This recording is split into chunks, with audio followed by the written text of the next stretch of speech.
Diyos ko, tulungan mo po ako. Mangiyak-ngiyak na dalangin ni Rodora. Kanina pa siyang walang humpay na tumatakbo sa kagubatang yon. Dama na niya ang pagod at pananakit ng mga paa dahil wala siyang suot na tsinelas. Sige, huwag kayong titigil hanggat hindi nakikita ang babaeng yun. Sigaw ng isang lalaki. Bumalot yun sa buong kagubatan dahilan para magsiliparan ng mga ibon. Naalarma si Rodora at mas lalo pang binilisan ang pagtakbo. Hindi niya alam kung nasaan siya. Basta ang alam niya, mula sa kanilang bayan sa Soledad, parte ng Rizal Province, ay doon siya dinala ng mga dumakip sa kanya kahapon. Malayo-layo rin ang naging biyahe nila at sa tansya niya, mga 3 hanggang 5 oras yon. Ang dinig niya sa mga dumukot sa kanya, doon daw sa lugar na yun siya ididispatch siya. Kaya kanina, nang makakuha siya ng tiyempo, ay tinakasan niya ang nagbabantay sa kanya, habang ang iba ay naglalaro ng baraha. Madali rin namang nakaramdam ang mga ito kaya ngayon ay hinahabol siya. Naroon siya sa sitwasyong yon dahil nasaksihan niya ang ginawang pagpaslang ng kanyang negosyanteng amo na si Peter de la Rosa sa isang lalaki. Caretaker siya at tagalinis sa bahay bakasyonan nito sa Rizal. Tatakas na sana siya ng araw na yon, ngunit nakita siya ni Peter, kaya dinakip siya ng mga tauhan ni Peter at dinala sa lugar na yon. Boss, may mga bakas dito. Sabi ng isang lalaki. May dalang flashlights ang mga ito at sa tansya ni Rodora, mga 7 katao ang humahabol sa kanya. Panginoon, iligtas mo po ako sa kanila. Huwag mo po ako aray! Napapikit si Rodora nang sumabit ang paa niya sa isang malaking ugat at padapang tumilapon sa lupa. Dito! Dinig niyang sigaw ng isang lalaki. Mabilis ang kilos na bumangon si Rodora at sumiksik sa likod ng isang malaking puno, habang pinipigilang huwag mapaiyak ng malakas. Kitang-kita niya ang mga liwanag ng flashlight na unti-unting lumalapit sa kinaroroonan niya. Subalit isang malakas na kaluskos ang narinig niya mula sa kung saan. Napatigil sa paglapit ang mga ito. Siya naman ay natutup ang bibig at pigil na pigil ang paghinga. Lintik, ano pang ginagawa niyo? Sundan niyo! Sabi ng nanghihinuhan niyang pinakalider. Yes, boss. Tugon ng mga lalaki. Unti-unting lumayo ang mga yabag hanggang sa wala na siyang ibang makita kundi kadiliman. Napaiyak nilang si Rodora habang nakayakap sa mga tuhod. Diyos ko, katapusan ko na po ba? Parang awang mo na po.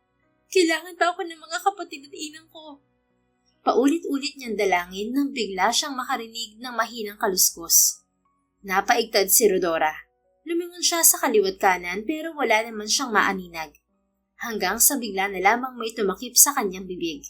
Nagpumiglas siya kasabay ng sunod-sunod na pagkalmot sa nasa likuran niya. Dama niya ang mainit nitong katawan at malabakan na dibdib, na halos dumamon sa maliit niyang pangangatawan. Hey, shh! Huwag kang maingay kung ayaw mong bumalik silang lahat dito. Bulong ng bariton ng tinig nito sa kanyang punong tenga. Natigilan si Rodora at pinakiramdaman ang lalaki. Simula nang masaksihan niya ang isang karumalduman na krimen, hindi na siya basta-basta nagtitiwala sa kanino man. I'm not one of them, miss. I'm here to help you. Sabi pa rin ng lalaki na para bang nabasa ang nilalaman ng isip niya. Hindi kumibo si Rodora. Nakakaintindi naman siya ng English kahit tapos lamang siya ng high school. Hindi man siya katalinuhan pero may alam naman siya dahil mahilig siyang magbasa. At base sa timbre ng tinig ng lalaki, alam niyang mula ito sa magandang pamilya. I know it's hard for you to trust anyone right now, miss. Pero hindi ako kalaban. Hindi ko kasamahan ng mga lalaking dumukot sa'yo. And just like what I've said earlier, narito ako para tulungan ka. Naintindihan mo ba ako? Sandaling nag-isip si Rodora pagkaway sunod-sunod na tumango. Okay, miss. Aalisin ko ang kamay ko. Pero wag na wag kang gagawa ng kahit na ano. And promise me you're not going to say anything. Dagdag nito. Muli siyang tumango. At nang pakawalan siya ng lalaki, mabilis siyang lumayo para sa natakbuhan to. Ngunit muli siyang nangudngod sa lupa. Aray! Aw! Mahinang daing niya. Crap! I told you I'm not the enemy, miss. Sabi ng lalaki na madali siyang dinaluhan. At sa pagkagulat ni Rodora, bigla siya nitong binuhat. Bitiwan mo ako! Bitiwan mo ako! Pagpupumiglas ni Rodora sa mahinang tinig. No! At kapag hindi ka tumigil, mapipilitan akong gumawa ng isang bagay na ikatatahimik mo.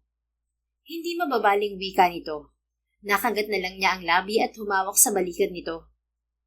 Mas maganda kung ipupulupot mo sa leeg ko mga kamay mo para hindi ako mahirapang buhatin ka, miss. Sabi pa nito. Hindi kumibo si Rodora. Narinig na lamang niya ang pagbuntong hininga nito bago naglakad. Saan mo ako dadalhin? Ibaba mo na lang ako. Kaya ko na ang sarili ko. Anya, makaraan ng 10 minuto. Dama na niya ang malakas na pintig ng puso nito at ang manakanak ang paghinga ng malalim. Kaya alam niyang nahihirapan na ito. No, hindi ka nga makatayo ng tuwid eh. At matatagalan tayo kung aakain pa kita. We have to leave this place immediately bago pa nila tayo matuntun. Matigas nitong tanggi. Kung ganun, sa likod mo na lang ako pasanin. Hindi, mas gusto kong ganito. Pero pagod ka na, mister. At sinong may sabi? Ako. I'm not Miss Makabenta. Natigilan si Rodora. Paano mo nalaman ang pangalan ko? Because that's my job. Sino ka ba talaga, mister? Tumigil sandali ang lalaki at sa mumunting liwanag na sumisilip sa mga dahon ng matataas na puno na nagmumula sa buwan, nakita ni Rodora na lumingunto sa kanya. Tanging ang kulay tsokolate nitong mga mata ang kanyang naaninag. I'm Tom. Timoteo Aragon. Yun lamang at muli na itong naglakad. Nakatitig lang si Rodora sa mukha nito hanggang sa unti-unti niyang pinulupot ang mga braso sa leeg nito. Pwede ko bang malaman kung bakit mo ako tinutulungan, Tom? That's because... Bilisan nyo! Hindi pa nakakaluyo yung babaeng yun. Narinig nilang sigaw ng leader ng mga lalaking humahabol sa kanya. Shit! Bumalik sila! Let's go! Ani Tom, lakad takbo ang ginawa nito, hindi alintana ang nilalakaran. Hindi alam ni Rodora kung tama pa ba ang dinadaanan nila, pero maya-maya lang ay nakarinig siya ng mahihinang hampas ng alon sa dalampasigan. Pagtingin niya sa unahan nila, isang malawak na karagatan ang sumalubong sa kanya mga mata. Saan mo ko dadalhin, Tom? Takot na tanong niya sa lalaking sa wakas ay maayos na niyang nakita ang muka dahil wala ng mga puno.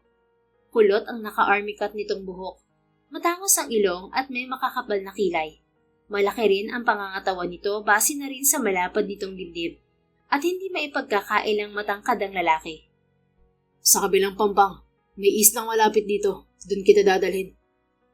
Paano kung makita nila tayo? Paano kung sundan nila tayo doon? No, hindi nila tayo makikita. Just trust me. Hindi sumagot si Rodora. Gusto niyang paniwalaan ang mga sinasabi ng lalaki, pero hindi pa rin nawawala ang duda sa puso niya. Tuloy-tuloy na naglakad si Tom sa gilid ng batuhan hanggang sa marating nila ang dulong bahagi ng dalampasigan.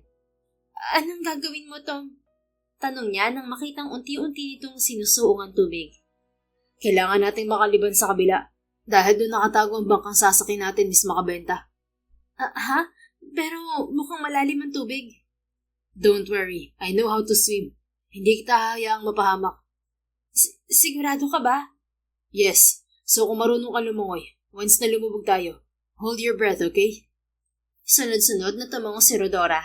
Maya-maya pa, naramdaman niyang nababasa na rin siya at hanggang dibdib na nito ang tubig. Medyo malakas din ang alon dahil batuhan ang parting yon. Don't be afraid, okay? I'm here. Ani Tom. Nangangatala ang mga labing tumango siya. Okay. Pagkalipas pa ng ilang segundo, halos nasa leeg na nilang pareho ang tubig. We're going to swim, miss. Kaya mo? Hindi kita bibitiwan. Sige, kaya ko. Okay, bibilang ako ng 3. Then hold your breath. 1, 2, 3. Kasabay ng pagpigil ni Rodora sa kanyang hininga ay ang paglubog nila sa tubig. Mabilis na lumangoy ang lalaki at dahil madilim ay hindi niya maaninag ang ilalim ng dagat. Malapit na rin siyang kapusin ng hininga, kaya bahagya niyang tinapik sa balikat si Tom. Mabilis naman itong umangat kasabay ng malakas niyang pagsinghap. We're here, sabi nito habang unti-unti silang lumulutang sa tubig. Maya-maya pa, natanawan niya ang isang bangka. Sigurado ka ba rito, Tom? Tanong ni Rodora sa lalaki. Yes, now get in. Walang pagdadalawang isip siyang sumakay sa bangka nang marating nila yon. Sumakay rin doon si Tom at marahan itong sumagwan. Pwede ko bang malaman kung nasan tayo? Nanginginig ang mga labing tanong ni Rodora. Nanonood na sa kalamnan niya ang lamig, lalo't hinahampas din sila ng malakas na hangin. We're in Bicol, Miss Makabenta. In Camarines Norte.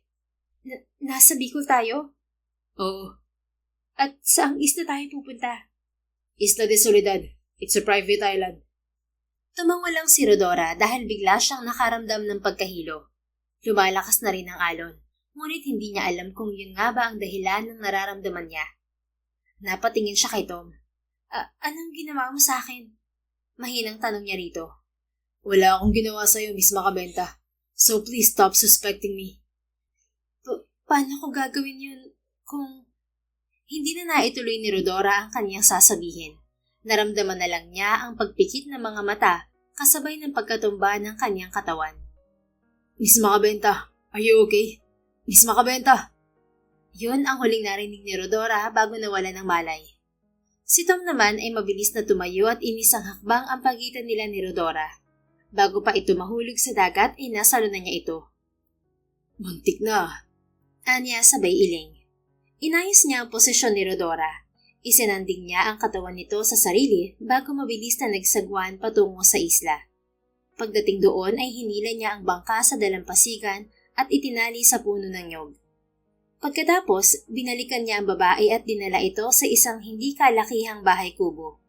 Kompleto na yon sa mga pangunahing kagamitan na kakailanganin nila sa loob ng ilang araw. Tuloy-tuloy si Tom sa isang silid at maingat na ibinaba sa papag na kawayan si Rodora. Pagkatapos, hinagip niya kaagad ang solar lamp na nasa isang tabi at ininspeksyon ang katawan ng babae. Nakita niyang halos kalahating dangkal ang sugat nito sa tuhod pababa sa binti nito. Marami din itong sugat sa paa. This is pretty bad. Bulong ni Tom bago itinapat ang hawak na ilaw sa mukha nito. Sandali siyang natigilan kasabay ng tila pagkablangko ng isip. Hindi maitatatuwang maganda si Rodora na hindi naman niya nakita ang mukha noong nakaraang araw dahil may takip na sako ang ulo nito. Napatingin si Tom sa namumula-mulang mga labi ng babae. Biglang nagbago ang pakiramdam niya. Nanuyo ang lalamunan. Ngunit bago mauwi sa kung saan ang iniisip, kagit niyang ipinilig ang ulo. Your job is to protect her, nothing else. So stay on your mission. Paalala niya sa sarili.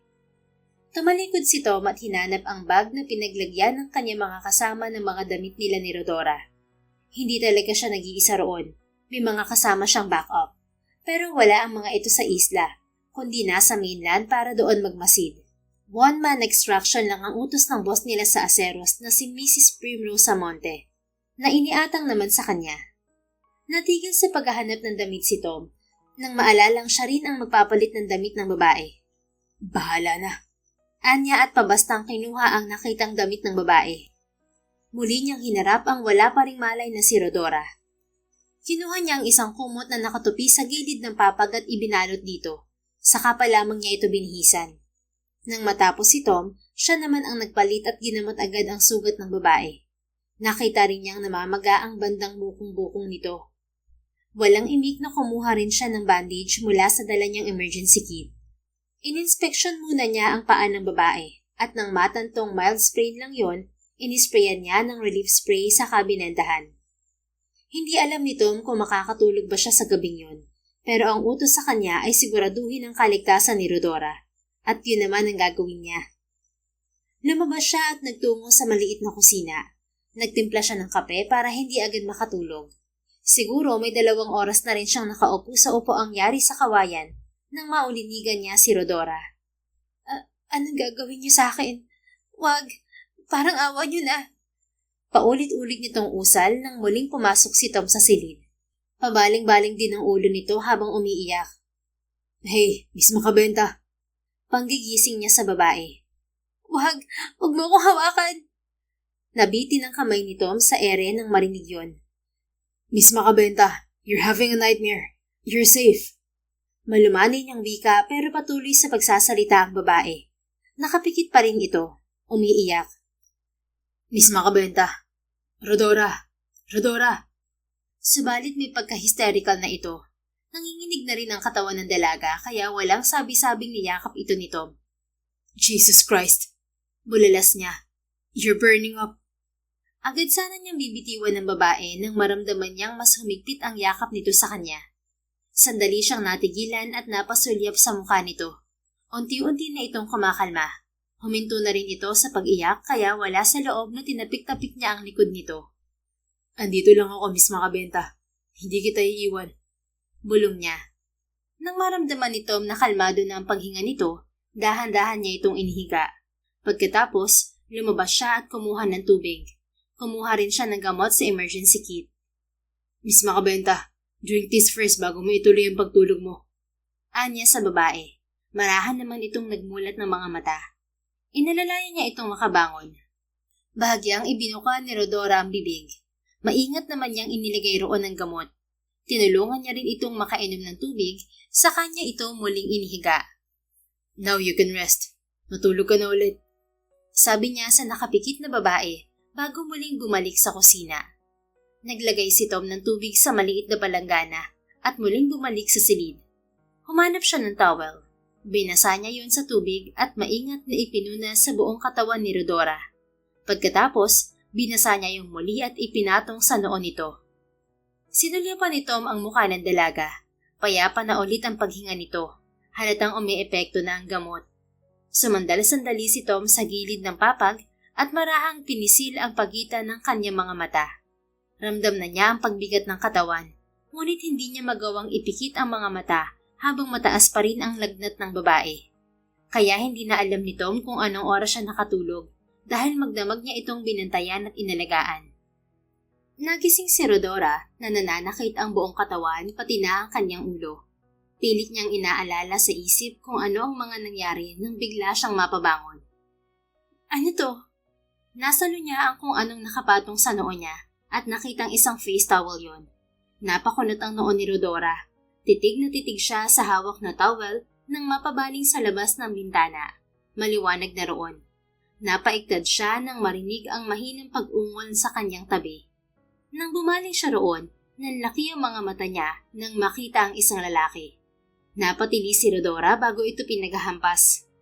Oh Jesus! Hey miss! Stop!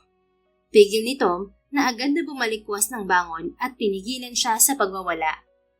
Anong ginawa mo sa akin ha? Bakit katabi kita? Bakit Nanlaki ang mga mata ni Rodora nang makitang iba na ang suot niyang damit. May ginawa ka bang masama sa akin ha? Sabihin mo, kundi isusumbong kita sa mga pulis. Muli siyang nagpumiglas pero mas malakas si Tom sa kanya. Hindi siya nito pinakawalan. Kapag hindi ka tumigil, baka nga totohanin ko mga sinasabi mo, miss. Nawalan ng imik si Rodora. Takot na takot siyang tumingin dito. Isang malalim na buntong hininga ang pinakawalan nito bago siya binitiwan at nagpaliwanag. 2 araw ka may sakit, 2 araw din kitang inalagaan. Kaya iba na ang damit mo kasi nga pinalitan ko. Alangan naman pabayaan kita habang nag-aapoy sa lagnat. Ano, mister? Ikaw ang nag-ihi sa akin? Oo, pero nilagyan ko naman ng kumot ng katawan mo para sa ikapapanatag ng isip mo. Kaya wala pa rin ako nakita. Sigurado ka? Yes, at kaya katabi mo ako dahil nakatulog ako sa pagbubantay sa iyo kagabi. Ginamot ko na rin ang sugat mo sa tuhod. Yung paa mo may konting sprain pero medyo hupa na pamamaga. Mga 2 to 3 days okay na yan. Paliwanag nito. Napatingin si Rodora sa kanyang paa at tuhod. May benda nga iyon, kaya nakadama siya ng pagkapahiya. Umayo siya sa pagkakaupo at tumingin dito. Pwede ko bang malaman kung bakit mo ko tinutulungan? Inayos muna ni Tom ang sarili bago sumagot. Dahil matagal nang under surveillance ng kumpanya namin ng grupo ni De La Rosa. Ibig mong sabihin, kilala mo dati kong amo? Ang tinutukoy ni Tom na De La Rosa ay si Peter De La Rosa, isang negosyante. Yes, kilala ko siya, but not personally. Nakilala ko lang siya dahil isa siyang person of interest ng mga otoridad. Marami din siyang illegal na negosyo, kaya mainit na siya sa batas. Ibig mo sabihin, matagal mo na silang iniimbestigahan? Oo, ako at ang kumpanya ko. Bakit? Pulis ka ba, Mr. Aragon? Hindi, Miss Makabenta. Isa akong agent ng Aceros, isang investigative and detective agency. Pero bakit nga kayo nag-iimbestiga at hindi ang mga pulis? Tanong pa ni Rodora, hindi kasi niya naiintindihan ng lalaki. Dahil humingi ng tulong sa agency namin ng hepe ng pulisya at PIDEA. That's why this is a joint operation. Paano mo nalamang dinala nila ako rito? Saktong parating na ako noon sa bahay ni De La Rosa sa Rizal para sana magmatsyag. Na makita kitang isinasakay sa isang itim na van. Agad kong inalam sa ahensya namin kung sino ka. At dahil may records na kami ng mga taong nakapaligid kay De La Rosa, kaya inutusan ako ng boss ko na sundan ang sinasakyan nyo. At dito ako napadpad. Paliwanag ni Tom. Ganun kagaling ang kumpanya nyo? Pero teka, kung alam mo ang mga taong nakapaligid sa amo ko, kilala mo rin bang pinaslang niya? Kinikilabutang tanong ni Rodora. Sa tuwing maaalala niya ang nakita, pakiramdam niya'y bumabaliktad ang kanyang sikmura. Tumango ito. Naitawag na sa akin ng mga kasamahan ko. Isa siyang Chinese national na nakipagtransaksyon kay De La Rosa. Hindi nagkasundo ang dalawa kaya yun ang inabot niya. Mahuhuli na ba siya? Hindi na ba niya ako babalikan? Nag-aalala ako sa mga kapatid at nanay ko. Baka sila naman ang balikan niya. Don't worry, Miss Makabenta. We're trying to make sure na mahuhuli na siya. Kailangan lang namin kumalap ng mas matibay pang ebidensya. Hindi uubra ang ginawa ni De La Rosa sa katransaksyon niya at sayo. Kailangan siyang mahuli sa akto para wala na siyang takas pa. At tungkol naman sa pamilya mo, nasa custody na siya ng aming kumpanya. Paliwanag nito. Bahagya namang nakahinga ng maluwag si Rodora. Subalit hindi pa rin mawala-wala ang takot sa puso niya. Lalo na at matindi ang sinapit niya sa kamay ng dating boss. Paano naman yung mga dumukot sa akin?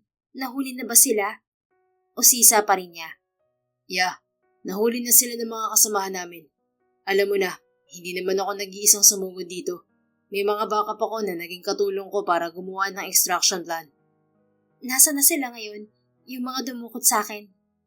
Nakapagpiyansa agad sila, kaya hindi pa rin tayo pwedeng bumalik sa syudad. Pero huwag ka mag-alala, hindi naman kita pababayaan. We have enough supply for a week. Marunong din ako mag-scavenge kapag naubos na ang pagkain natin. Hindi sumagot si Rodora. Nangingilid ang mga luhang niyakap na lamang niya ang kanyang mga binti. Hey, huwag ka na muna mag-isip ng mag-isip, okay? Kagagaling mo lang. We're safe here. You're safe here with me. Malumanay na wika ni Tom. Tumango lang si Rodora. Sige na, dito ka na muna. Magluluto lang ako para mainitan ng tiyan mo. Halos wala ka rin kasing kinakain itong mga nakalipas na araw. Kundi mainit na sabaw at gatas. Medyo payat ka na. Napatingin siya sa sarili kasabay ng pagtayo nito. Tumingin si Rodora sa lalaki nang papunta na ito sa pinto. Tom? Mahinang tawag niya rito na ikinalingan nito. Salamat. Ngumiti ito. Walang anuman. Sabay alis ng lalaki. Napatingin sa kawalan si Rodora nang maiwang mag-isa. Iniisip niya kung magkakaroon pa ba ng katahimikan ng kanyang buhay. Pero sa tuwing maaalala niya ang mga sinabi ni Tom, napapanatag ang isipan niya. At sana matapos na yon dahil gusto na niyang makita ang kanyang pamilya.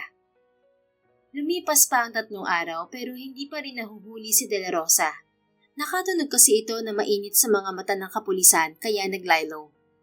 Yes sir, ayos naman kami rito. Ani Tom habang kausap ang isa pa niyang boss na si Leo Walker mula sa kanyang earpiece. If you need anything, just call us. Nasa paligid lang naman si Natin at Seryo. Anitong ang tinutukoy ay ang mga kasamahan niya sa Aceros. Nakaliw si Eric dahil kakakasal lang nito, habang si Marco naman ay sa training center na katalaga. Copy, sir. Sige, mukhang magtatagal pa kayo dyan. But don't worry, pahahatiran ko naman kayo ng supply. Walang problema, sir. Ang importante, mahuli si De La Rosa. He will. Kahit na kailan, hindi siya makakatakas sa batas. Mananaig pa rin ang kabutihan. I agree, sir. Sige, ingat kayo dyan, Tom. Sige po. Thank you for checking on us, sir. No worries. Balitaan na lang kita sa susunod na araw. Copy, sir. Nang mawala ang kausap sa kabilang linya, tinanaw ni Tom ang payapang mga alon na humahampas sa dalampasigan. Maganda ang sikat ng araw sa mga sandaling yon. Maganda rin sanang maligo, pero hindi niya magawang yayain si Rodora dahil alam niyang delikado pa. Hindi rin naman kasi kalayuan ang kabilang pampang na pinanggalingan nila. Baka ikapahamak pa nito yon. Napapansin ni Tom na palaging tahimik si Rodora. Minsan tulala, minsan naman ay tila may malalim na iniisip. Gustuhin man niyang kausapin to, pero ang babae mismo ang umiiwas sa kanya. Ilang segundo pa niyang hinayo ng tingin ang dalampasigan bago pumasok sa kubo. Naabutan niyang nasa kusina si Rodora at nagpapaapoy na sa kalan. Mag-aalas 11 na kasi sa mga sandaling yon. Ako na. Tigil ni Tom sa babae nang mahihipan nito ang apoy. Hindi na ako na lang. Kaya ko to, Mr. Aragon. Tanggi nito. Pero hindi pa magaling ang paa mo. Baka mabubog yan. Magaling na. Hindi na siya sumasakit. Sagot nitong patuloy pa rin sa pagpapaapoy. Napailing si Tom. Matigas din pala ang ulo mo, Miss Makabenta. Marahas itong napalingon sa kanya. Hindi matigas ang ulo ko. Gusto ko lang makatulong. At makakatulong ka sa akin kung mabilis nagagaling ang paa mo. Pero magaling na nga ako. Talaga ba? Bakit nakataas ang paa mong na-sprain? Napatingin si Rodora sa tinutukoy ni Tom bago siya muling binalingan. Gusto ko lang ipahinga. Nakakangalay eh. Hindi yun ang nakikita ko. At kung magpupumilit ka sa gusto mo, mapipilitan din akong buhatin ka patungo sa sala, Miss Makabenta. Mariing nagdikit ang mga labi nito. Sige na nga, bahala ka na dyan. Tatalikod na sana ang babae nang pigilan ito ni Tom. Inis na tumingin si Rodora sa kanya. May kailangan ka pa ba? Wala naman. Sasabihin ko lang na pwede mo naman akong tulungan kung naiinip ka na rito. Natigilan ito sabay tangon ng mabilis. Magpapatulong ka naman pala, ang dami mo pang sinasabi. Angil nito. Hindi ka naman nagtatanong. Saka alam ko namang naiinip ka na. Wala namang magagawa ang pagkainip ko kung hindi pa rin ligtas na bumalik sa amin. Kaya kaysa magmukmuk sa kwarto, mas gusto kong may ginagawa kahit na papano. Pwede naman tayo magkwentuhan kung gusto mo rin. Napatingin si Rodora kay Tom. Saan na bang ipapagawa mo sa akin? Pag-iiba nito sa usapan. Pagkak siyang natawa. Alam mo, dati rin akong ganyan. Anya bago kinuha ang isang papaya, kutsilyo at sangkalan. Ipinatong niya yun sa lamesa. Anong dating ganyan? Bago kita sagutin, maupo ka muna rito. Inilahad ni Tom ang kamay sa harapan ng babae. Tinanggap naman nito yon. Bago niya ito inilalayang umupo. Ikaw na bahala sa papaya. Magigisa ako ng sardinas. Sabi niya. Okay, pero ano nga tinutukoy mo? Tanong nitong nagsimula ng balatan ng papaya. Siya naman ay inasikaso ang iba pang pangsahog at paghuhugas ng kawali. Ang ibig kong sabihin, nagkaroon din ako ng trauma noon. Hindi rin ako makatulog. Kaya bukod sa bugnutin at kibo ng kibo, madalas ay tahimik din ako. Natigil to sa ginagawa at napatingin sa kanya. Nagka-trauma ka? Paano? Tumingin sa kawalan si Tom. Dati akong sundalo. Nagkaroon ng enkwentro noon habang nagpapatrolya kami ng unit ko. At lahat sila. Namatay? Ikaw lang ang nakaligtas? Tama ba ako? Yes. Mula noon, my mind became unstable. Hindi ko yun pinansin sa simula kasi ayaw ko maapektuhan ng trabaho ko. Pero eventually, nakita ko na lang ang sarili kong parang may sariling mundo at hindi makatulog. Dahil sa tuwing ipipikit ko mga mata ko, mukha ng mga kasamahan ko nakikita ko. Minsan pa napapaaway ako dahil nawawala ako sa focus. Kaya yun, nang i-assist na ako ng psychologist, nag-unfit to work ako. Kwento ni Tom. Totoo ang mga sinasabi niyang yon at alam niyang makakatulong yun kay Rodora. Kaya hindi ka na bumalik sa pagiging sundalo? Ganun ba? Ganun na nga. Mas makabubuti naman yun kaysa makompromiso ko pa ang isang misyon. O di naman kaya ay mawalan ulit ako ng kasamahan dahil sa akin. I've already seen 11 dead faces at once. May putol ng mga binti, braso, kahit mismong katawan. Tumingin si Tom sa dalaga. I've seen the worst, Miss Makabenta. Worse than you could imagine. Anong ginawa mo? I just go on with my life. Move forward. Itinatak ko sa isip ko na may kailangan pa akong gawin, kaya hindi ako nasama sa kanila. Then kalaunan, hinahanap-hanap na muli ng katawan ko ang dati kong trabaho. Pero sa halip na bumalik ako sa pagiging sundalo, ibang direksyon na ang tinaha ko. Hindi man kasing rigid ang ginagawa sa mga base camp. At least dito, nagagamit ko pa rin ang kakayahan ko para magligtas ng ibang taong kagaya mo. Nakita niyang nilaro-laro ng babae ang balat ng papaya kasabay ng pagbuntong hininga. Sana nga kasing tibay mo ako. Sana may lakas din ako ng loob na harapin ang lahat ng to. Kasi ang totoo, natatakot talaga ako. Lalo na't matagal nang patay ang tatay ko. Walang poprotekta sa akin o sa mga kapatid ko. I know, Miss Makabenta. Kaya nga narito ako para tulungan at protektahan ka. Salamat, Mr. Aragon. Tom na lang para mawala ng awkwardness sa pagitan natin. Sige, Salamat ulit, Tom. Napangiti siya. Alam mo, isa pa sa makakatulong sa dinaranas mo ngayon ay ang pagkukwento. Nakakagaan kasi yan ng loob. Ganyan din ang ginawa ko dati. May mga support group din akong sinalihan para kahit hindi man mawala ang trauma ko, nabawasan naman. Tumingin si Rodora sa kanya. Hindi pa rin ba nawawala ang trauma mo, Tom? Magsisinungaling ako kung sasabihin kong wala na. Dahil ang totoo, hindi naman talaga siya nawawala. Nagkakaroon lang ang isip natin ng tinatawag na pangdepensa paglipas ng mga araw. Kaya kahit maalala mo ang naging sanhi ng trauma mo, hindi na nakakatakot. Although, hindi ko rin pagkakailang may mga nightmares pa rin ako. Pero tolerable naman. Mahirap naman talagang kalimutan ng mga ganung bagay. Salaysay ni Tom. Makakaya ko kaya? Tumingin to sa malayo. You will, Rodora. Just don't shut your doors to those people who wanted to help you. Especially your family. And speaking of them, gusto mo ba sila makausap? Mabilis na napabaling kay Tom ang dalaga. Talaga? Pwede ko makausap si Nainang? Oo naman. Paano? Mamaya kapag nakakain na tayo, tatawagan natin sila. Biglang nagdingning ang mga mata nito. Hindi na rin mawala-wala ang matamis na ngiti sa mga labi, dahilan para saglit na matulala si Tom. Sa paglipas ng mga araw, nararamdaman niyang mas lalo siyang naaapektuhan sa mga nakikita niya kay Rodora, at hindi niya alam kung saan yun hahantong. Salamat ulit, Tom. Maraming salamat. Wika ni Rodora. You're welcome, Rodora. Sige na, ipagpatuloy na natin ang ating mga ginagawa para matapos agad tayo. Okay, sige. At natawa siya dahil sa ipinakikita nitong excitement. May isang linggo na rin sa isla sina Rodora at Tom at hindi niya alam kung hanggang kailan pa ba sila roon. Ang sabi lang ng lalaki, hindi pa rin nahuhuli ang dati niyang boss na si De La Rosa. Nakakausap naman niya araw-araw ang kanyang ina't mga kapatid kaya bawas na rin ang kanyang pag-aalala. Ayos lang naman daw ang lagay ng mga ito at hindi pinababayaan ng mga kasamahan ni Tom. Tom? Tom? Hanap ni Rodora sa lalaki. Kagigising lang niya at nalabasan niyang wala ito sa sala. Doon kasi ito natutulog kahit ilang beses na niyang sinabi na tabihan na lamang siya nito sa papag. Kasya naman sila roon, pero hindi talaga niya mapilit ang lalaki. Isang bagay na hinangaan niya rito. Maginoo ito at natural ang pagiging mabait. Kinusot ni Rodora ang kanyang mga mata at nagtungo sa lababo. Naghilamos siya at nag-toothbrush na rin bago muling hinanap ang lalaki. Madalas niya itong madat nang wala sa umaga at kapag bumabalik ay may dala na itong pagkain. Baka naman nasa gubat. Anya bago bumalik sa loob ng bahay. Iginala niya ang mga mata roon bago nagsimulang maglinis.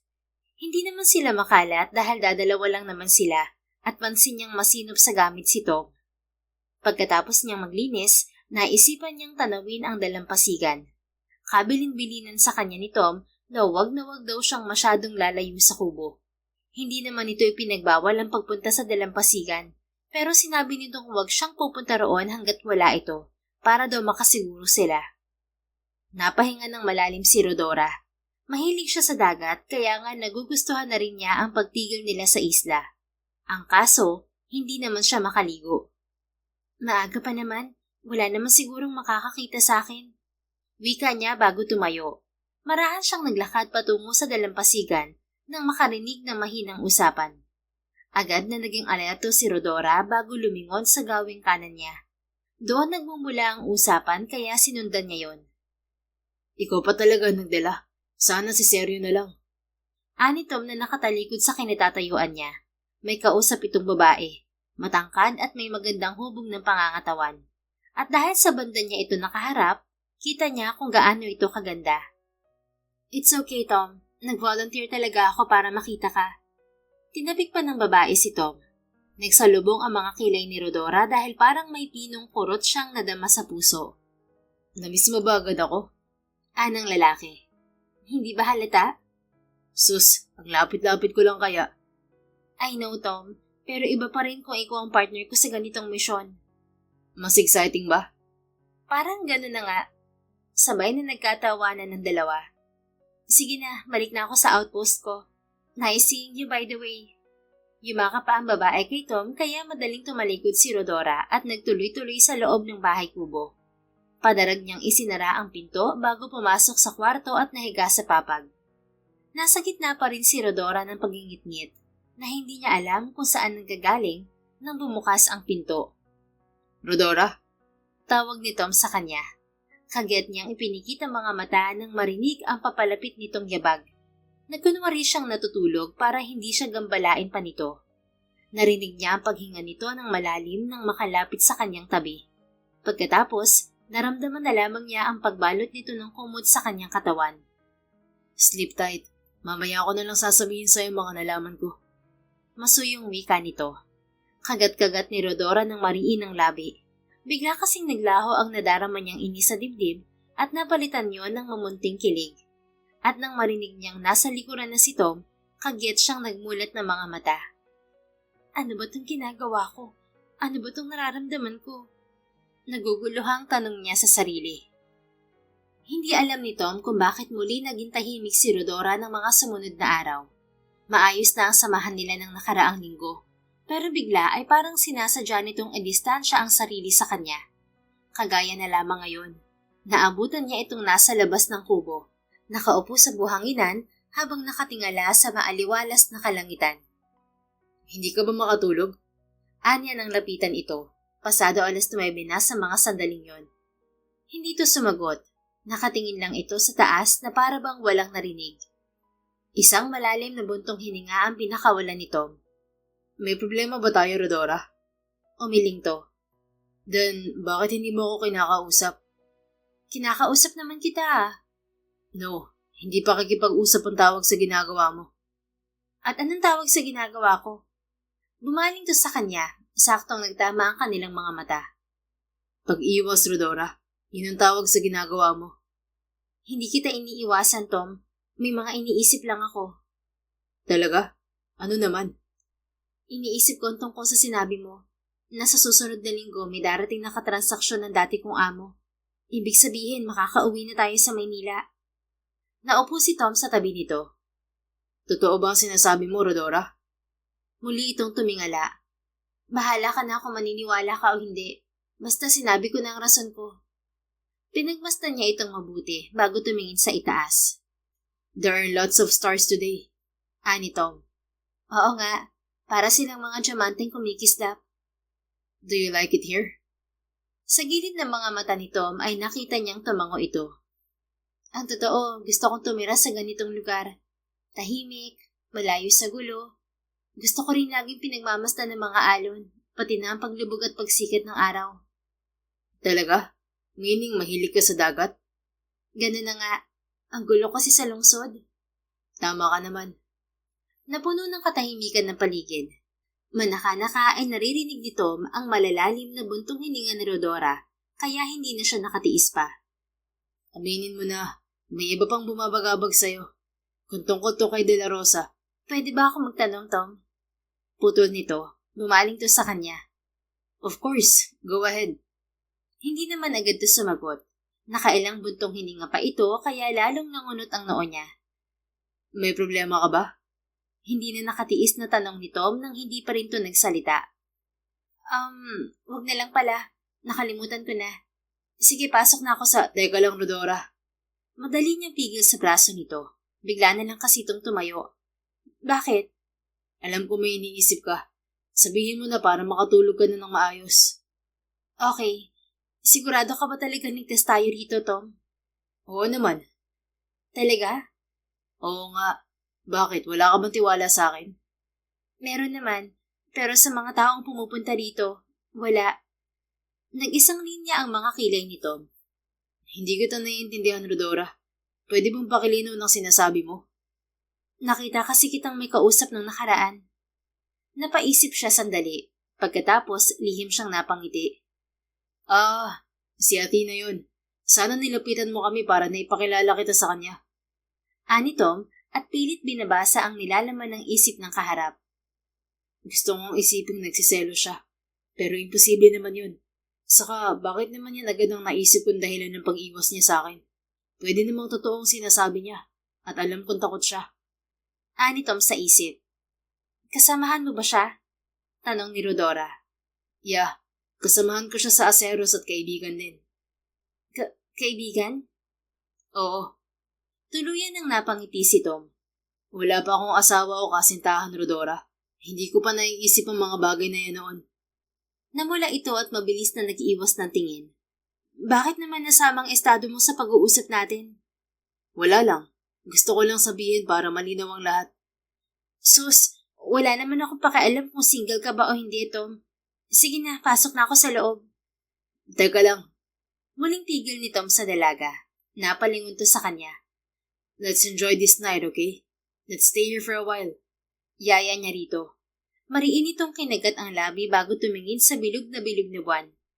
Sige na, pumayag ka na. Panghihikayat pa ni Tom. Oo na, hindi pa rin naman ako inaantok. Napangiti siya nang muling maupo si Rodora sa buhanginan. Tumabi siya rito at tahimik nilang pinagmasdan ang magandang kapaligiran. Dama ni Rodora na mas naging malapit sila sa isa't isa ni Tom pagkatapos ng naging pag-uusap nila. Medyo nahihiya pa rin siya sa lalaki, lalo na sa mga inasta niya. Umiwas kasi siya rito dahil na rin sa hindi maipaliwanag na damdaming bumabalot sa puso niya. At nang malaman niyang single pa pala ito, para bang nakahinga siya ng maluwag. Hindi tuloy niya malaman kung ano ba talaga nararamdaman niyang yun, dahil bago yung lahat sa kanya. Good afternoon, Sleeping Beauty. Kumusta ang tulog mo? Bungad sa kanya ni Tom na naroon sa kusina. Ganoon lang naman ang rutina nila ng lalaki. Kung hindi ito ang nagluluto ay siya. At dahil madalas siyang tulog sa hapon, kaya ito ang nagluluto ng hapunan nila. Kiming ngumiti si Rodora dito. Ayos naman. Anong niluluto mo? Paborito mong sinigang na isda. Hindi ba naglagay ulit ako ng bitag nung nakaraan? Anito. Magaling gumawa ng paraan si Tom kaya kahit pang ulam nila o inuming tubig ay nagawa nito ng paraan. May malinis na bukal kasi itong natagpuan doon. Kahit kasi dinadalhan sila ng supplies, kailangan pa rin nilang magtipid at gumawa ng ibang paraan para tumagal ang supply nila. At para na rin hindi palaging canned goods ang pagkain nila. Mabuti na nga rin at may mga gulay na tanim sa gilid-gilid ng tinutuluyan nilang kubo. May huli ka ulit? Excited niyang tanong bago lumapit dito at nakisilip sa timba. Tingnan mo. Wow, Tom! Ang dami! Ang galing mo talaga. Inspired kasi. Ha? Wala. Mabuti na lang talaga at Boy Scout tong kasama mo. Oo na. Saan ka nga pala natutong mahuli ng isda? Nakita ni Rodorang saglit na natigilan si Tom. Sa daddy ko. Sagot nito makaraan ng ilang sandali. Hindi pa nagkukwento si Tom tungkol sa pamilya nito at hindi naman nagtatanong si Rodora dahil gusto niyang igalang ang privacy nito. Ganun ba? Ang galing din siguro ng tatay mo, no? Parang ganun na nga. Pero mas magaling na ako sa kanya ngayon. Tingin ko nga. Ano bang maitutulong ko? Pag-iiba niya sa usapan. Pakilagay na lang ng kamatis sa kasirola. Ako na rito sa mga isda. Huhugasan ko na lang naman to eh. Nakaliskisan ko na rin. Sige. Masiglang tinulungan ni Rodora ang lalaki habang nakikipagkwentuhan dito. Nang makaluto, magkatulong pa rin silang naghayin. Hindi tuloy niya mapigilang isipin ang sitwasyon nila. Para kasi silang mag-asawa. Uy, para sa naman ang buntong hiningang yun? Tanong ni Tom. Tapos na silang kumain sa mga sandaling yon. Ha? Napatingin si Rodora dito. Ngumiti ito dahilan para magtatumbling ang puso niya. Nasinok pa siya at dali-daling kumuha ng tubig. Hey, okay ka lang? Nag-aalalang tanong ni Tom. Oo, ayos lang ako. Medyo may bumara lang na kanin sa lalamunan. Kasi naman, huwag ka magmadali sa pagkain. Hindi naman. Tinalikuran niya ang binata at dinala ang sariling pinggan sa lababo. Sumunod naman sa kanya si Tom. Sige na ako narito, sabi ni Rodora. Kapag ganoong oras kasi, nakikipag-usap ito sa mga kasamahan nito gamit ang maliit na bagay na sinusuksok nito sa tenga. Sige, makikibalita rin kasi ako kung nahuli na nila si De La Rosa. Talaga? Oo, may buy-bust operation sila kanina. Tiyak na kapag wala yung naging aberya, makakauwi na tayo. Sandaling natahimik si Rodora. Hindi niya alam kung bakit tila sumikip ang dibdib niya sa ideyang aalis na sila sa isla.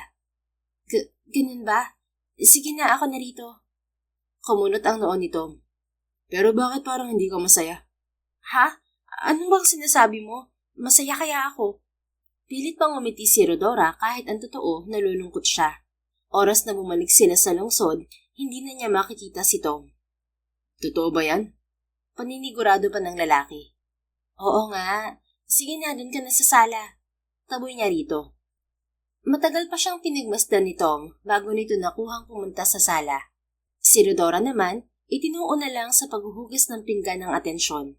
Ayaw na niyang isipin pa kung ano ang mangyayari kinabukasan. Siguro, mas maiging sulitin na lamang niya ang mga sandaling kasama si Tom. Dahil sa totoo lang, parang hindi na lang simpleng paghanga sa kakayahan nito ang nadarama niya. Parang mas higit pa roon. At alam niya, mahihirapan siyang kalimutan ng isang lalaking napakamaginoo, mabait at very protective na kagaya nito. Kinagabihan agad nagmulat ng kanyang mga mata si Tom. Halos kapipikit lamang niya nang makarinig ng mahinang kaluskos sa labas. Nakapatay naman lahat ng solar lamp, kaya hindi agad makikita ang kilos mula sa loob ng kubo. Maingat na bumangon si Tom habang nakikiramdam. Nang muli niyang marinig ang kaluskos, nanayo ang mga balahibo niya sa buong katawan. Hindi na siya nag-aksaya pa ng oras. Isinuot niya ang kanyang earpiece at alertong pumasok sa kwarto. Rodora? Mahinang pukaw ni Tom sa babaeng natutulog. Rodora? Ulit niya kasabay ng bahagyang pag-alog sa balikat nito. Ha? Shh! Madali niyang tinakpan ng bibig nito. Try not to make any sound. Sunod-sunod itong tumango. Now get up. Aalis tayo. Kinuha niya ang isang katamtamang bag na nasa ilalim ng papag. Inilabas nito mula roon ang kanyang .69 caliber. Nagsuot din siya ng tactical night glasses. Sariling koleksyon niya yon para sa mga ganoong pagkakataon. Sa kusina tayo dadaan. Just follow me, okay? Sabi pa niya kay Rodora. Okay. Sagot nito sa nanginginig na tinig. Para silang mga pusang ingat na huwag makalikha ng ingay habang naglalakad patungo sa kusina. Dahan-dahan niyang iniangat ang pinto roon bago lumabas. Iginala ni Tom ang mga mata sa madilim na paligid. Walang buwan sa mga sandaling yon at maulap. Para bang sinadya sa pagkakataong yon. Rodora, tara na. Tawag niya sa babae nang masigurong walang kalaban sa paligid. Mahigpit itong humawak sa kamay niya habang tinatawid nila ang patungo sa kagubatan. Pagdating doon, nagtago sila sa isang malaking puno. Akala ko ba nahuli na ang dati kong boss? Mahinang tanong ni Rodora kay Tom. Yes, yun din ang sinabi sa akin ni Boss Leo. Ang sabi niya, tagumpay ang operasyon nila kanina. Sino sumusunod sa atin? Hindi ko rin alam, Rodora. Sana nga nagkakamali lang ang pakiramdam ko. Anong gagawin natin ngayon? Kung sino man siya o sila, huwag ka mag-alala. Hindi ka mapapahamak. Hanggat naririto ako sa tabi mo, ligtas ka. Ilang sandali pa silang nakiramdam bago niya narinig ang komosyon sa kabilang linya. Tom, are you there? Anang tinig ng kanyang boss. Yes, Boss Leo. I'm here. What's happening? De La Rosa escaped. Ayon sa intel, papunta na siya ngayon sa Bicol. Actually, he's already here. Ani Tom habang mahigpit na hawak ang kanyang baril. May nakita siyang mga movement hindi kalayuan sa kinatatayuan nila ni Rodora. Okay, I'll inform Sergio and Natina. Nagpapunta na rin kami ng backup dyan. They're flying with the company's chopper. Got it, boss. Mag-iingat kayo, Tom. Copy that, sir. Nang mawala sa kabilang linya ang kanyang boss, binalingan niya si Rodora. Nakatakas si De La Rosa at narito siya. Mahinang imporma niya rito. Ano? Natutop nito ang bibig. Yes, and when I say run, you run without looking back, okay? Okay. Kasama naman kita, hindi ba? Yes, I'll be right behind you. Oh, shit! Napatago sa puno si Tom at Rodora nang walang habas na paputukan ang kubo nila. Kagyat na yumakap sa kanya ang dalaga. Nanginginig ang buong katawan. Ilang beses siyang huminga ng malalim bago hinaplos ang pisngi nito. Let's go, Rodora. Hindi magtatagal ay malalaman na nilang wala na tayo sa kubo. Tumayo siya kasunod ng babae. Mahigpit niyang hinawakan ang kamay nito bago iginiya sa may kasukalang kagubatan. Advantage na rin nila yon dahil matagal na niyang napag-aralan ang buong lugar. Alam na niya ang pasikot-sikot doon. Boss, wala na sila. Dinig din ang anang tinig mula sa may kubo. Lintik, halugugin niyo ang kagubatan at huwag kayong babalik na hindi sila kasama. Anang nasisiguro ni Tom na si Peter De La Rosa. Yes, boss. Sa tansya ni Tom, Higit sa 10 ang kasama ni De La Rosa, kaya siniguro niyang malayo na ang agwat nila sa mga ito. Dito! Anang isang lalaki. May mga flashlights ang mga ito kaya nakita agad ang mga bakas nila. Bilisan nyo! Nasa malapit pa sila! Sabi naman ng isa pang lalaki. Napailing si Tom. Yun kung maaabutan nyo kami. Anya sabay baling kay Rodora. Gaya na ang unang magtagpo ang mga landas nila, panay ang dasal nito. Don't worry, hindi tayo aabutan ng mga yun. Ah, punyeta! Sigaw ng isang lalaki. Tumaas ang sulok ng labi ni Tom. Hear that? Anyang puno ng kumpiyansa. Ano bang ginawa mo, Tom? Well, nag-iwan lang naman ako ng patibong sa kanila. Ah, aray! Lintik! Malakas na daing naman ng isa pang lalaki. Tonyo! Bukol! Anong nangyayari sa inyo? Tanong ng isa pa. Tulong, Tukmol! Tulungan mo ako! Narito ako sa may puno! Saan? Ano bang nangyayari? Ay, lintik! Ano to? Napangisi si Tom bago iginiya si Rodora sa kuwebang malapit sa bukal. Dito ka lang. Huwag na huwag kang lalabas hanggat hindi ako numarating. Naintindihan mo? Pero Tom... Just listen to me, okay?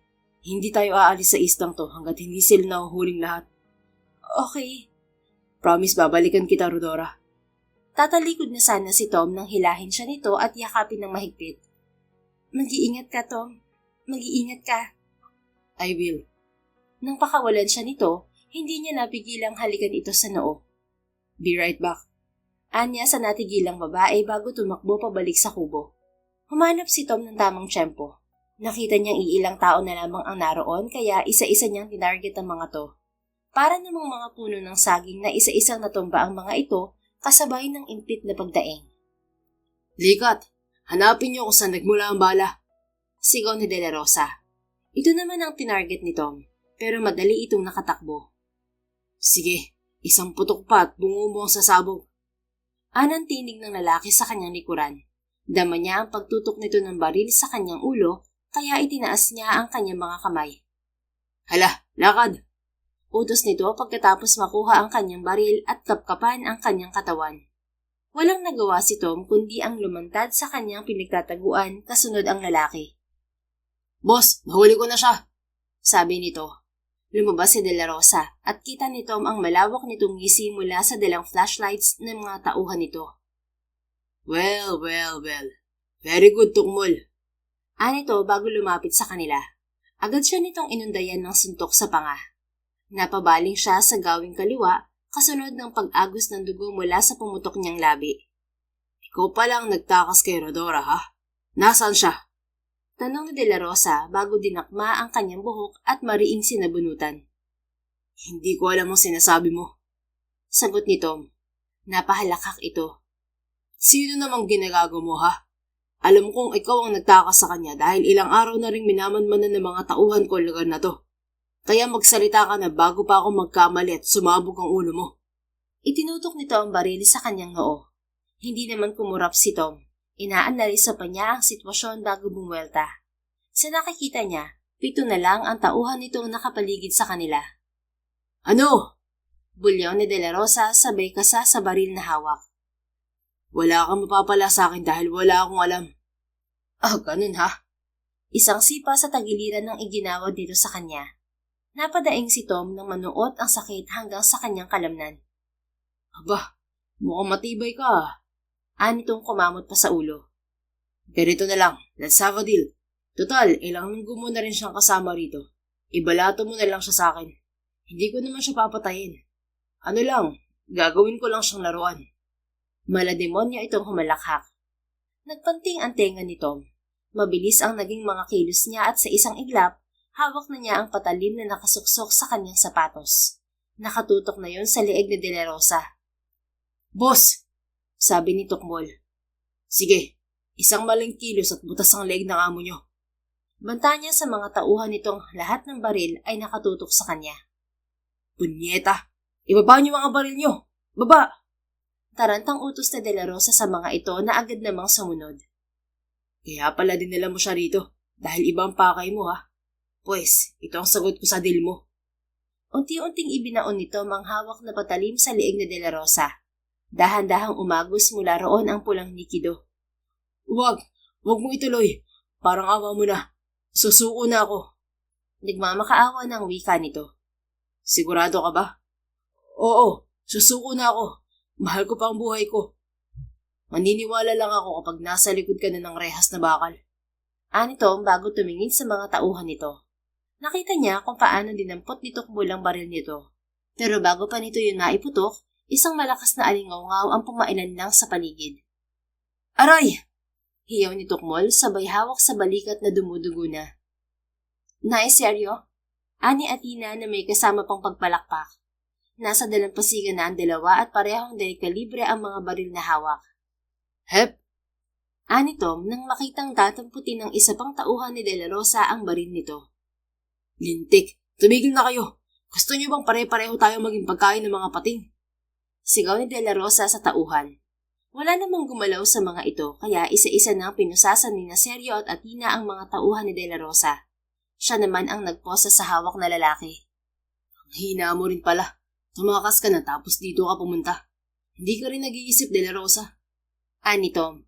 Dumating na rin ang iba pa niyang mga kasamahan sa kanyang speedboat. Doon na isa-isa nilang isinakay sina De La Rosa. Salamat sa inyo. Sabi niya kina Seryo at Athena. Sus, we're a team, Tom. Walang iwanan. Sagot ni Athena. She's right. Sang-ayon ni Seryo. So paano? Una na kami. Baka kung ano na naman kasing maisip ng mga to at makatakas na naman. Paalam ni Athena. Sige, susunod na lang kami ni Rodora. Babalikan ko pa siya sa gubat eh. Iwan yung isang speedboat para sa amin. Sige Brad, ingat. Ani Seryo. Kayo rin.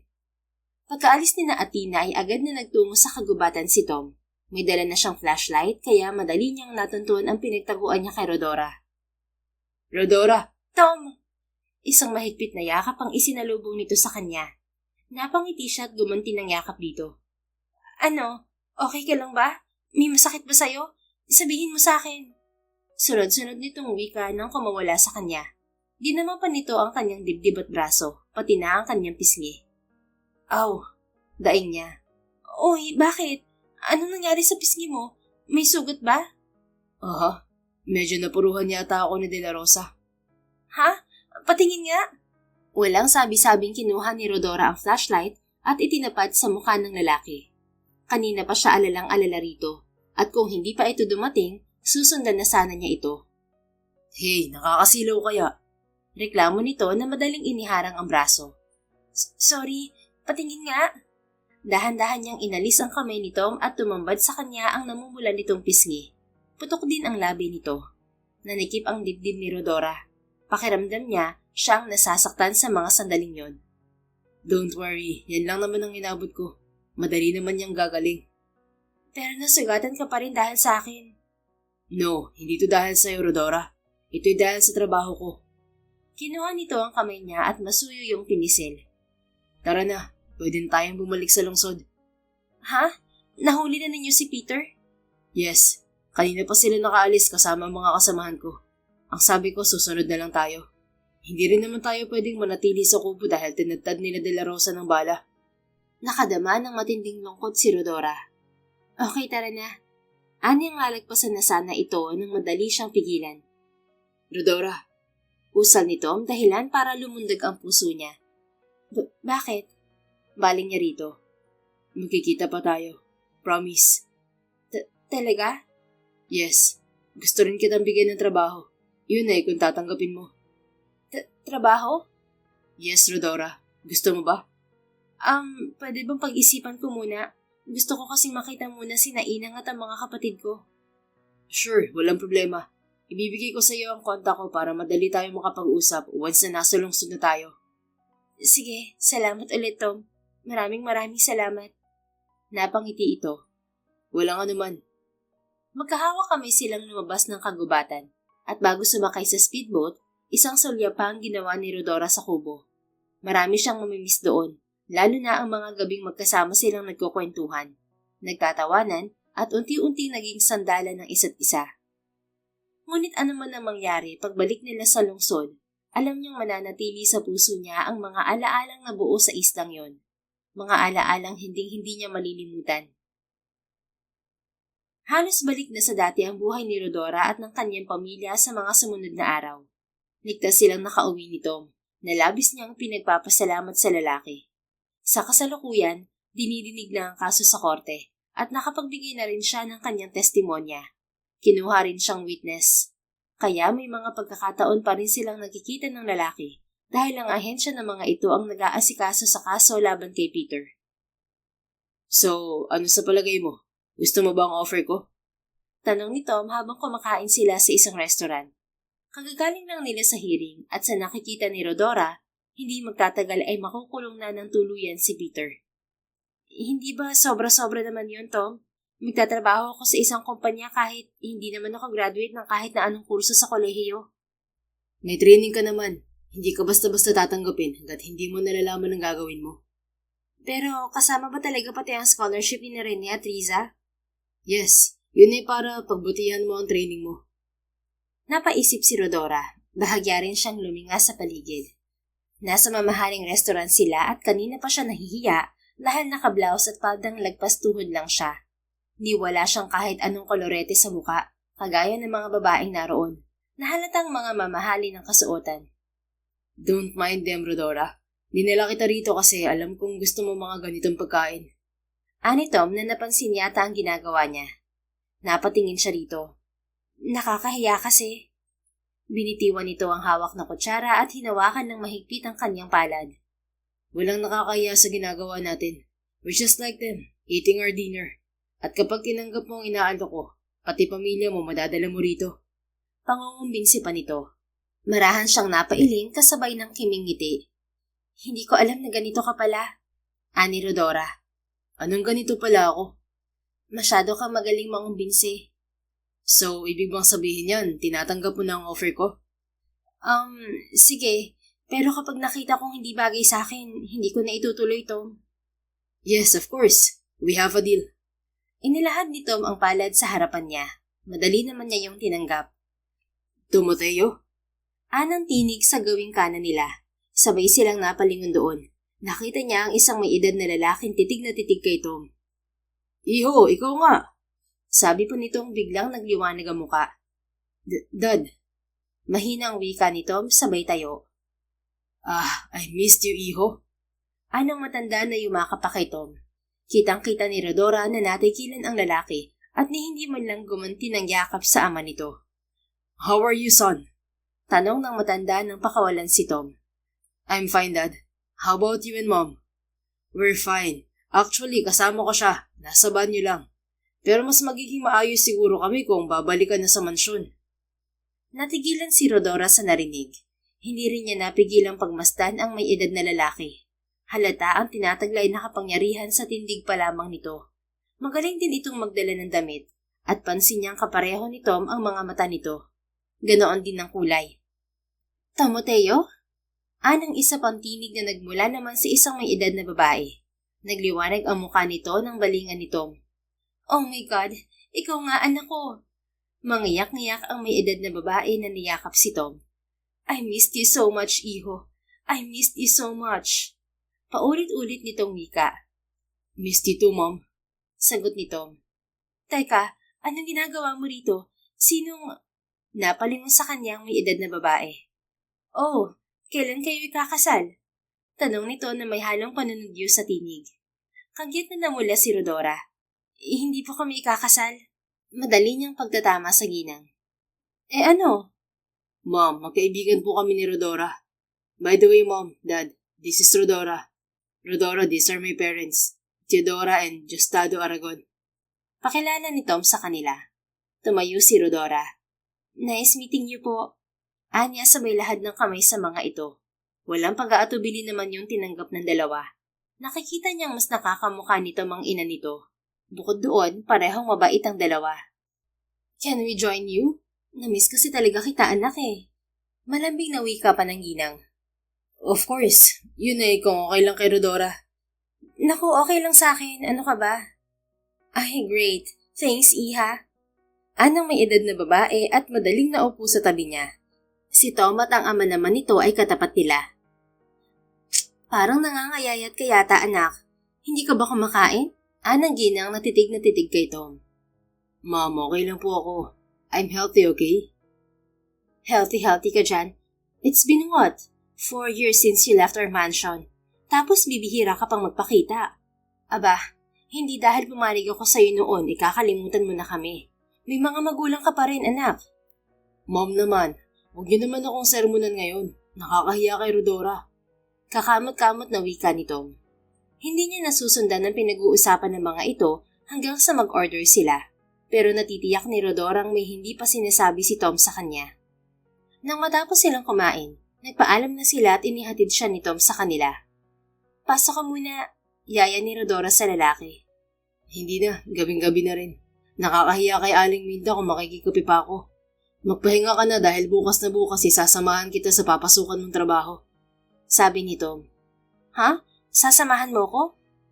Oo, para masiguro kung maayos kang itatrato ng magtitrain sa'yo. Sus, wag na, kaya ko na yung mag-isa.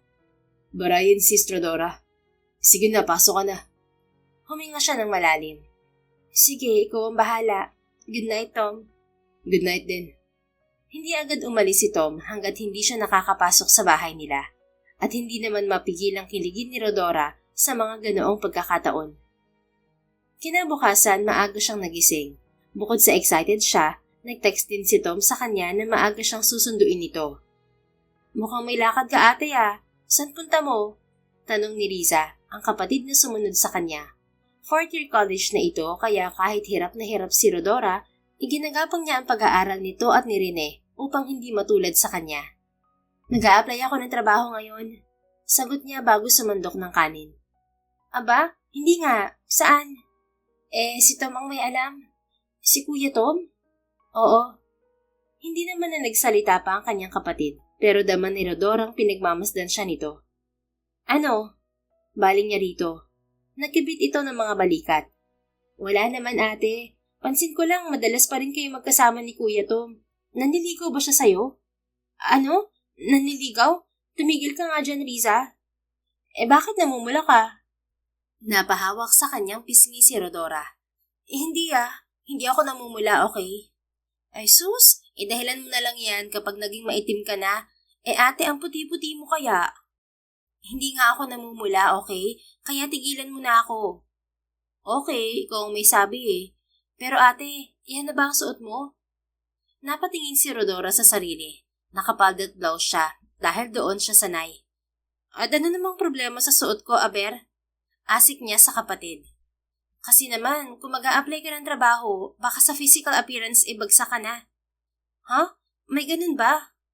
Oo, pinag-aaralan kaya namin yan, lalo na ngayong graduating na ako. Ano namang isusuot ko? Wala naman ako maayos na damit kundi ganito. Saka wala namang sinabi si Tom na magbihis ako. Kahit hindi sinabi ni Kuya Tom, dapat prepared ka pa rin. Ano ka ba naman ate? Napakamot sa kanyang noo si Rodora. Wala naman talaga kasi siyang alam pagdating sa ganoong bagay. Nako, ang mabuti pa, pahiramin na lang kita. Halika ate. Hinila siya ni Risa pabalik sa kwarto nila. Naghalikwat ito ng damit sa aparador nito at isa-isang ibinigay sa kanya. Ang dami naman nito, isang pares lang ang kailangan ko, Riza. Sus, kakailanganin mo mga yan lalo na kapag natanggap ka na. Paano ka? Kailangan mo rin ng mga to. Business Administration ng kurso ni Riza kaya marami itong formal at corporate attire. Pwede namang hiraman tayo. Magka-size lang naman tayong dalawa ate. Teka, may sinabi ba si Kuya Tom tungkol sa mga requirements mo? Wala. Kailangan pa ba yun? Oo naman ate. Pero baka ta-follow na lang. Sige na, pumili ka na sa mga yan at magpalit. Okay. Salamat Riza. Pinili ni Rodora ang isang kulay baby blue na bestida. Sleeveless yon pero may katerno namang itim na blazer. Ay, Pak! Ang ganda ate! Bagay sa'yo! Palatak ni Riza bago iniabot sa kanya ang isang strappy sandals. Ito eterno mo dyan. Ha? Hindi ako sanay sa detakong. Doll shoes na lang. Sige na ate. Tiyak na kahit hindi ka na-interviewin, hard ka na dahil sa suot mo. Wow ha? Ang lakas ng fighting spirit mo. Siyempre, ate kaya kita. Natatawang sinunod na lang ni Rodora si Riza. Hindi pa nakontento ang kanyang kapatid at kahit ang bag na daladala niya ay pinalitan nito. Para kasing eco bag lang yon, kaya pinahiram siya nito ng isang shoulder bag. Ay wow, ang ganda naman ng ate ko. Ani Rene, ang bunso nila at nag-iisang lalaking kapatid, nang muli silang lumabas ni Risa sa kanilang kwarto. Thanks to me, dear brother. Maarteng wika ni Risa na itinikwas pa ang kamay. Nako, kung may mga lakad kayo, abay kumain na muna tayo. Parinin na kayo. Singit ng kanilang ina na siyang nagpatuloy sa paghahayin. Opo, iisang tago nilang tatlo. Halos katatapos ng kumain ni Rodora nang dumating si Tom at hindi niya maiwasang mailang nang makita kung paano siya nito titigan. Ang ganda ni ate, ano, kuya? Ani Riza na nakadagdag sa kabang kanina pa niya nadarama. Pinanlakihan niya ito ng mga mata. Tumigil ka nga. Angil niya sa kapatid. What? Wala naman ako sinabing masama. Di ba kuya Tom? Sunod-sunod na tumango ang lalaki at ngumiti ng malapad. You're right, she's gorgeous. Pero noon ko pa naman alam ang bagay na yan, Riza. Oh, narinig mo ate. Noon ka pa raw maganda sa paningin ni Kuya Tom. Kaya lumakad na kayo at baka malate pa kayo. Taboy nito sa kanila. Nakagat na lang niya ang labi sabay baling sa kanilang ina. Nang, tuloy na po kami. Tuloy na po kami, tita. Paalam naman ni Tom sa kanyang ina. Sige, mag-iingat kayo. Nakaalalay si Tom kay Rodora hanggang sa makasakay sila sa kotse nito. Nang magsimulang magmaneho ang lalaki, palihim niya itong pinasadahan ng tingin. Naka-semi-formal si Tom, taliwas sa lagi nitong suot na t-shirt at pantalong maong. Maayos ding nakawaks ang buhok nito at bagong ahit din. Para bang pinaghandaan talaga ng lalaki ang araw na yon. Baka naman mabutas na ang katawan ko kakatitig mo, Rodora. Bigla siyang nag-angat ng ulo nang magsalita ito. Nahihiyang bumaling siya sa labas ng kotse. Kung may tatanong ka, magtanong ka na. Sabi pa nito. Ano namang itatanong ko? I'm sure marami. Kagaya ng kung sino ba talaga ako. Napatingin si Rodora sa lalaki. Hindi ko na naman kailangang alamin kung sino ka. Sapat na sa akin kung ano ang mga sinabi mo nung nasa isla tayo. Talaga? Parang sa lahat ng babaeng nakilala ko, ikaw lang ang ganyan. Komento nito. Dahil ang importante sa akin ay ang ugali, Tom.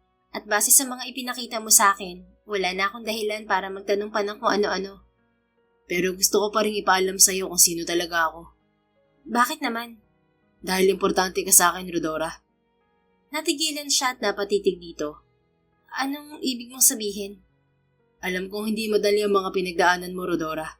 Pero hindi ko naman gustong ipagkaila ang totoo sa'yo, since may balak din ako ligawan ka. Ano? Ligawan? Yes, Rodora. Humahanap lang ako ng tiyempo. At alam ko ito na ang oras para sabihin ko sa iyo ang lahat. Ang totoo. Yung nakita mo kagabi, yun talaga ang totoong buhay ko. I was born with a silver spoon. Sandali itong lumingon sa kanya. Hindi naman siya sumabat at hinayaan lamang itong magkwento. My dad didn't want me to become a soldier. Ang sabi niya, nasa pagnenegosyo ang tadhana ko. Pero hindi ko siya sinunod. Ipinilit ko pa rin ang gusto ko, hanggang sa pabayaan na lang niya ako. And when I came back after I resigned, nagkaroon siya ng pagkakataong ipakita sa akin ang mundong kinagalawan niya. Isa yun sa nakatulong sa akin para makalimutan ko ang trauma na pinagdaanan ko. For 2 years, nagtatrabaho ako bilang COO ng kumpanya namin. Then sabi ko nga, kalauna hinanap-hanap ng katawan ko ang dati kong trabaho, kaya nag-resign ako. Mahabang kwento nito. Tapos pumasok ka sa Aceros? Sa wakas ay tanong ni Rodora. Not really.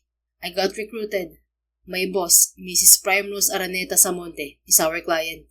Nakakatransaksyon ko na siya noong COO pa ako at ilang beses niyang sinabi na bukas ang pintuan ng kanyang opisina para sa mga kagaya ko.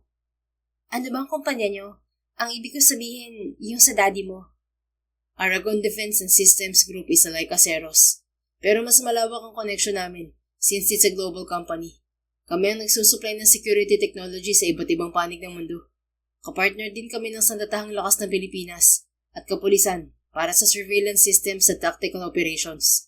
Hawak din namin ang pinakamalaking logistics and protection services ng bansa. Grabe, ang yaman mo pala, Tom. Hindi birong kumpanya nyo. Billionaire ka siguro.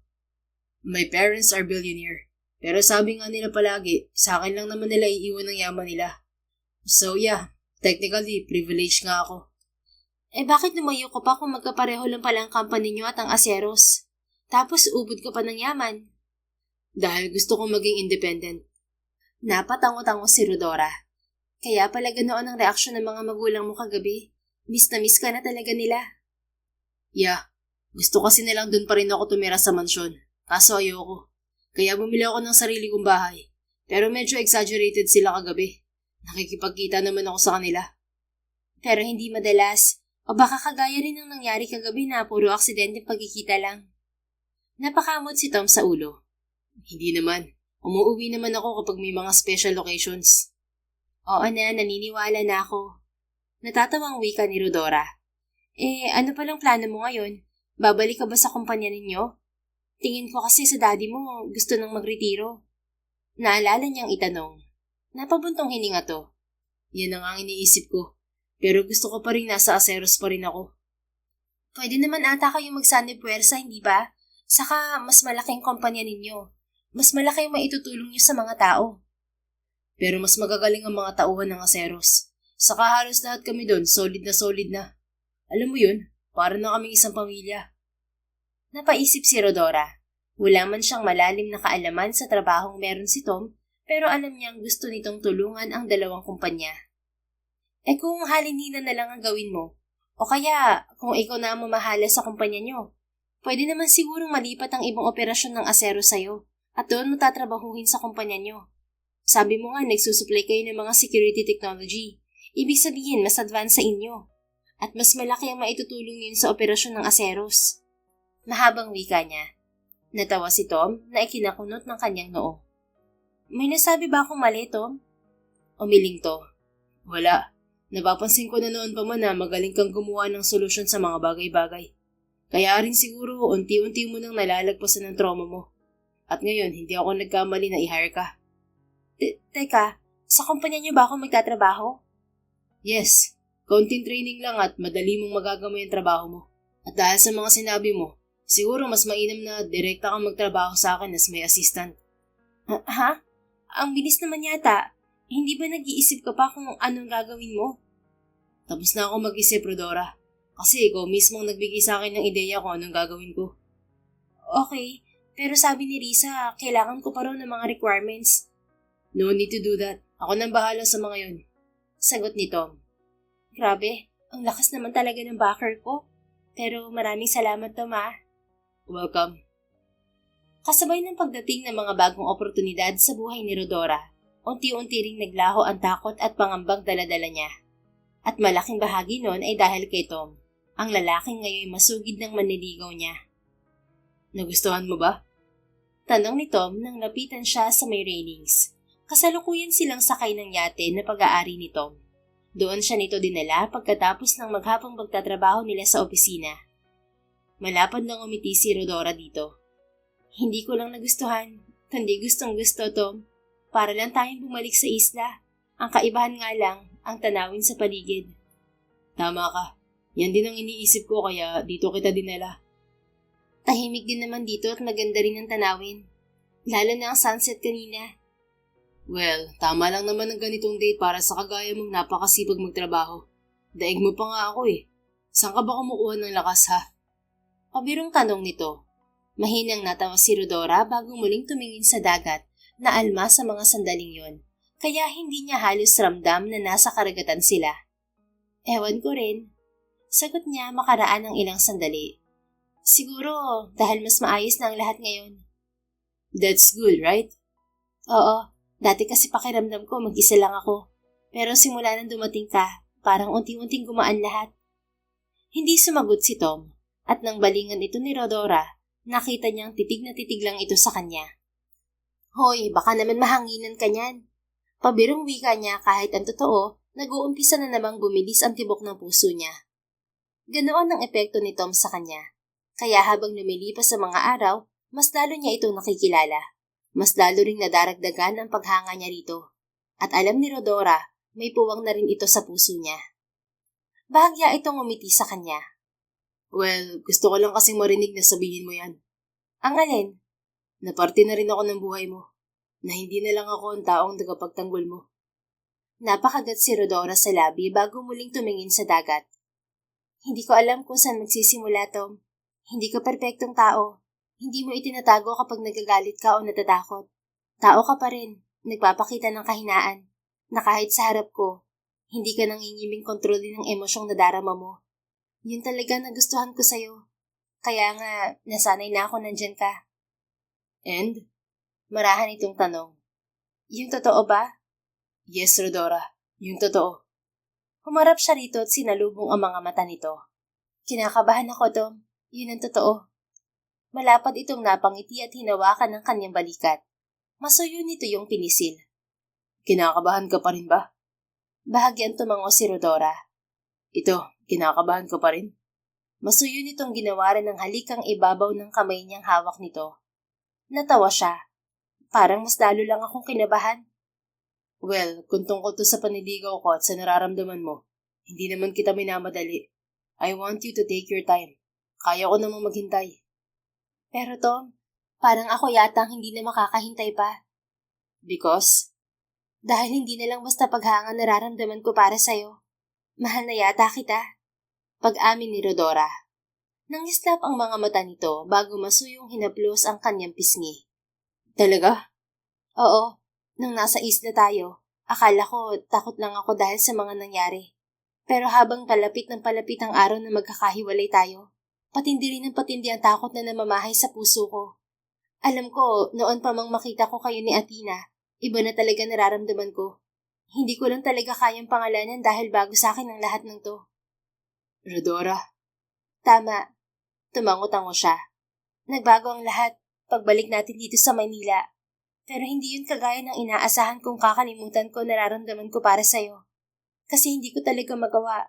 Dahil bukod sa palagi kang nandyan, palagi rin kitang iniisip.